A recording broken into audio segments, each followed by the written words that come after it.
말씀하신 대로 민주당은 모레 최종 후보를 선출할 예정인데 이재명 후보 같은 경우는 본선 직행을 자신하고 있고 이낙연 후보 같은 경우 이제 결선 투표에 사활을 걸면서 조금 표현도 거칠어지고 조금 더 신경전도 거세지고 있습니다. 뭐 언론에서 막판까지 명락 갈등이다 이렇게 표현하고 있습니다만.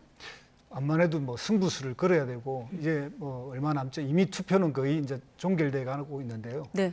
여기에서 당사자, 그러니까 후보 본인들은 좀 그래도 차분한 뭐 입장을 유지하는데 같이 했던 이제 참모 조직들이 조금 더 이 사안을 좀 더 심각하게 보고 또 문제 제기를 세게 하긴 하는 것 같습니다.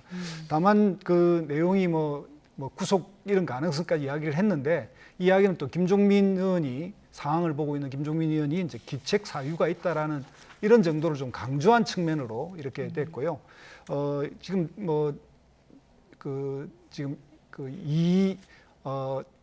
네.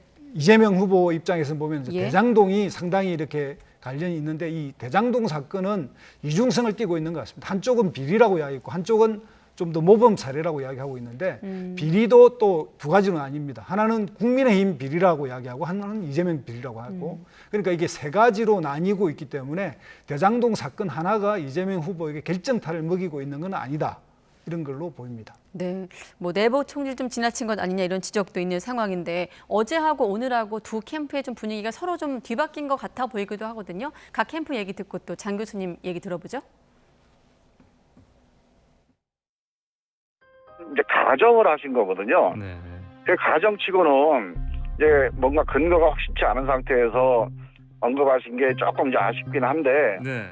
후보의 생사가 달려있는 경선의 마지막 순간인데 뭐 그렇게 말씀만 하면 되겠습니까? 본인이 당연히 그에 대해서는 정치적 책임도 져야 될 것이고요.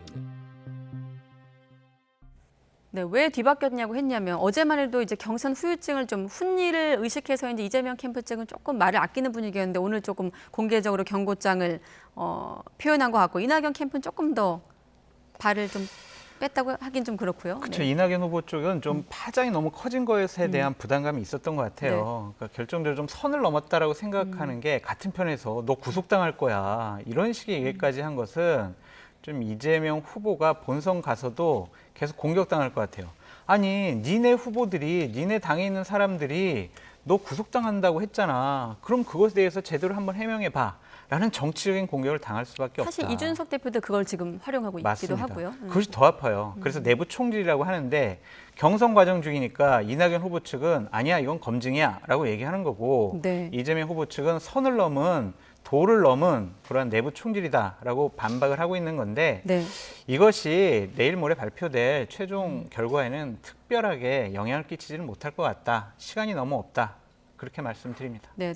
송영길 대표까지 나서서 직접 당부에 나서면서 이제 원팀을 강조하고 있는데 당 대표의 역할은 어디에 있다고 보십니까? 지금 시점에서. 지금 최근에 보면 민주당 내에서 당 내부 갈등이 거의 없습니다. 상대적으로 국민의힘은 뭐 최고위원과 이렇게 다투기도 하고요. 그래서 뭐 제명하니 많이 이런 걸로 싸우기도 했는데 민주당은 상당히 이제 관리되고 있는데 송영길 당대표가 의외로 이것을 잘 수습하고 있는 것 같고요. 또 이 경선이 끝나고 나서 한 5개월 정도의 시간이 남아 있습니다. 꽤 역대에 비하면 최근에 비하면 한 3개월 전 선출이었는데 네. 5개월 전 선출이기 때문에 시간도 충분해서 당내 이런 갈등도 좀 이렇게 무마할 수 있는 여건도 된다.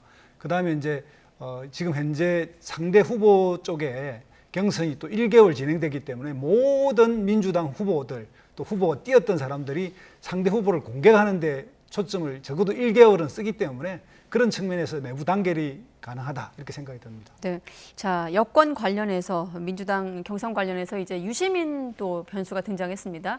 유시민 노무현재단 이사장이 연임 없이 이제 14일에 퇴임을 할 것이다 이렇게 알려지고 있는데 내년 대선을 앞두고 있는 시점 또 민주당 경선 과정에 있는 물 막바지긴 합니다만. 네.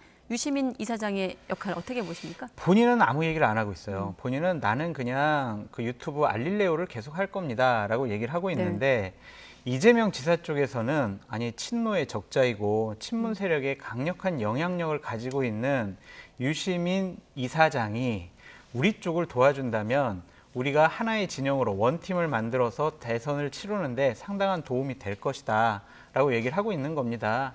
이낙연 후보 측의 서른 선대위원장은 이런 식의 얘기를 했어요. 우리가 아무리 설득하더라도 우리를 지지했던 30% 정도의 지지자들을 이재명 찍으세요라고 우리가 설득하기가 너무 어렵다. 우리가 설득하더라도 그분들은 말을 안 들을 것 같다. 이런 얘기를 하셨거든요. 네.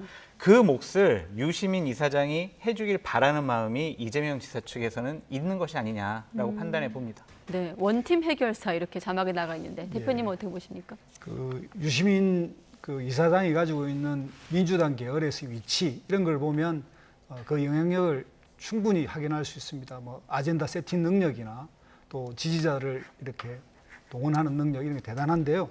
자발적으로 스스로 이렇게 참여를 선언하기는 현재 무르익지는 않은 것 같습니다. 다만 노무현 재단 이사장 이제 그 임기가 다 돼서 거론되기 시작하는데 일단 야당도 유시민 그 이사장이 나오는 게 반가울지도 모르겠고요.